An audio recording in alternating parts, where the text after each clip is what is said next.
তাই নয়, আমার নবী বলেন উম্মত আল্লাহর কুরআনুল কারীম তেলাওয়াত করতে জানো, তবে কোরআনকে মহব্বত করে। কিভাবে?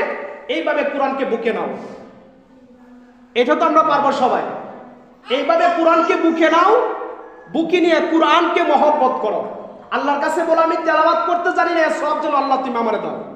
দেখবেন আপনাকে আল্লাহ সওয়াব দিবে। সুবহানাল্লাহ বলেন।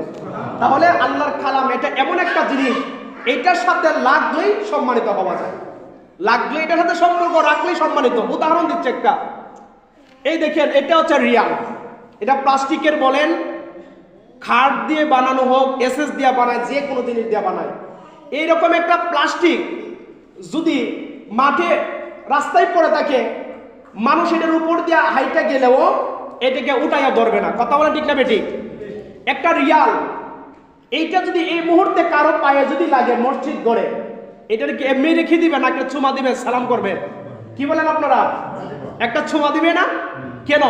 এই রিয়ালটাকে, এটা একটা প্লাস্টিক, এটাকে চুমা দেওয়ার কারণ কি? বলে এইটা আল্লাহর কোরআনের সাথে সম্পর্কিত। সুবহানাল্লাহ বলেন। বলে কেমন সম্পর্কিত? এইটার মধ্যে আল্লাহর কোরআন রেখে রেখে পড়া হয়। কথা বলে ঠিক না বেঠিক? এইটার মধ্যে আল্লাহর কোরআন রেখে পড়া হয়, এইটার সাথে কোরআনের সম্পর্ক একটা আছে, কোরআনের সাথে এটা লাগে, এই জন্য এটা পায়ে লাগে চুমু খেতে হয়, নিচে থাকলে উপরে উঠাইতে হয়। তদ্রূপ ভাবে বান্দা যখন আল্লাহর কোরআনের সাথে সম্পর্কিত হয়ে যায়, আল্লাহ বান্দার সম্মান বাড়ায় দেয়। কন্যা সুবহানাল্লাহ। আর কোরআন থেকে যখন দূরে সরে যাব, আপনি টাকাওয়ালা হন, জমিদার হন, পয়সাওয়ালা হন, বাড়িওয়ালা হন, গাড়িওয়ালা হন, জমিওয়ালা হন, যেই কিছু হন না কেন, কোরআনের সাথে সম্পর্ক নাই, নামাজের সাথে সম্পর্ক নাই, হকের সাথে সম্পর্ক নাই, হালালের সাথে সম্পর্ক নাই, আপনি যত বড়ই হন না কেন, আল্লাহ আপনার উপর কোনোদিন রহমত দিবে না। কথা বলে ঠিক না বেঠিক? আপনি অহংকার নিয়ে থাকতে পারবেন, কিন্তু আপনি আল্লাহ রহমত পাবেন না। আপনি টাকা পয়সা জমাইতে পারবেন, কিন্তু আল্লাহ রহমত পাবেন না। এর জন্য আজকে জুমার আলোচনার প্রথমে একটা হাদিস আসছে, কোরআনের মহব্বতের কথা। তো কোরআনের মহব্বতের আলোচনা করলে অনেক হাদিস আছে, আল্লাহর কোরআনে তো অসংখ্য আয়াত। একটা হাদিস আসছে, দেখেন এই হাদিসটা আমি আপনাদেরকে বলি, মুরব্বী বাবা যারা, আপনারা কষ্ট নেবেন না, এটা খুতবা আসছে আজকের খুতবায়। রাসূল পাক সাল্লাল্লাহু আলাইহি ওয়াসাল্লাম বলেন, মানুষ যখন বৃদ্ধ হয়, এখানে বড় লেখছে, মানুষ যখন বৃদ্ধ হয় তখন তারা বেশি বেশি ধর্ম কর্ম করার চেষ্টা করে। কথা বলে ঠিক না বেঠিক? এটা কিন্তু বাস্তব, প্র্যাকটিক্যালি। মানুষ যখন বৃদ্ধ হয়ে যায়, নবী বলেন, তখন তারা বেশি বেশি ধর্ম কর্ম করার চেষ্টা করে। আর কিছু মানুষ আছে, যখন তারা বৃদ্ধ হয়, বৃদ্ধ হলে ধর্মে কর্মের প্রতি উদাসীন হয়ে যায়। তাহলে উদাসীন কি? এগুলো থেকে আরো দূরে সরে যায়। এইটার আলোচনা আল্লাহ কুরআনুল কারীমের সূরা তাকাসুরের মধ্যে করেছেন 30 পারায়। আলহাকুমুত তাকাসুর হাত্তা যুরতুমুল মাকাবির কাল্লা সাওফা তাআলামুনা সুম্মা কাল্লা সাওফা তাআলামুন।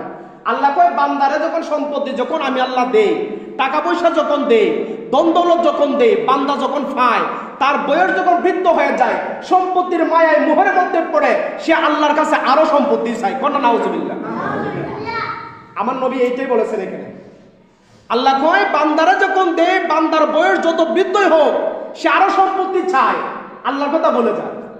এই জন্য নবী বলছেন, কিছু মানুষ বৃদ্ধ হলে ধর্ম কর্মের প্রতি আকর্ষিত হয়, ধর্মকর্ম বেশি করে। আবার কিছু মানুষ বৃদ্ধ হলেও সে উদাসীন হয়ে যায়, কারণ সম্পত্তির একটা মোহ, সম্পত্তির একটা মায়া। এককারি জায়গানি কিনতে পারি, ব্যাংক কিনে 10 টাকা 1000 টাকারই রাখতে পারি, কিছু ব্যাংক ব্যালেন্স করতে পারি, ওই বাড়ির জায়গার খানিরে বেচবো আমি রাখতে পারি, ওই বন্ধের জায়গার আমি বেচবো আমি রাখতে পারি। সে খালি থাকবে ওই দান্দায়, যদিও নামাজ পড়ে, কিন্তু তার নামাজের মধ্যে একটা মহব্বত মায়া থাকে। এই কথাগুলোই আজকের জুমার আলোচনার বিষয় আসছে। এরপর আমার নবী বলে, কথা বলে শেষ করে দেব, সময় শেষ। এরপর আমার নবী বলেন, খাজে বুড়া বয়সে, বৃদ্ধ বয়সে আমাদের লজ্জাবোধ হওয়া উচিত। কারণ কেন? এই জন্য তাদের গুনাহ করতে লজ্জা হওয়ার কথা, কারণ আল্লাহ রাব্বুল আলামিন তার প্রতি তুলনামূলকভাবে শাস্তি দিতে চান না। যেমন বৃদ্ধ মানুষ যখন হয়ে যায়, আল্লাহ তাদেরকে শাস্তি দিতে লজ্জা বোধ করে। বাবারা একটু খেয়াল করেন, মানুষ যখন বৃদ্ধ হয়, আমার আল্লাহ তাদেরকে শাস্তি দিতে লজ্জা বোধ করে। মুখের দাড়ি যখন পেকে যায়, আল্লাহ তাদেরকে কষ্ট দিতে লজ্জা বোধ করে।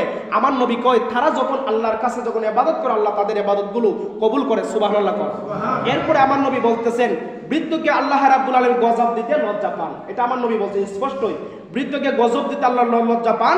তবুও বৃদ্ধরা কি করে নাফরমানি করে, ইবাদত থেকে কিভাবে দূরে থাকে, তা আল্লাহ রাসূল এই কথা বলেই তিনি চোখের পানি ছেড়ে দিয়ে কান্না করেছেন। সুবহানাল্লাহ।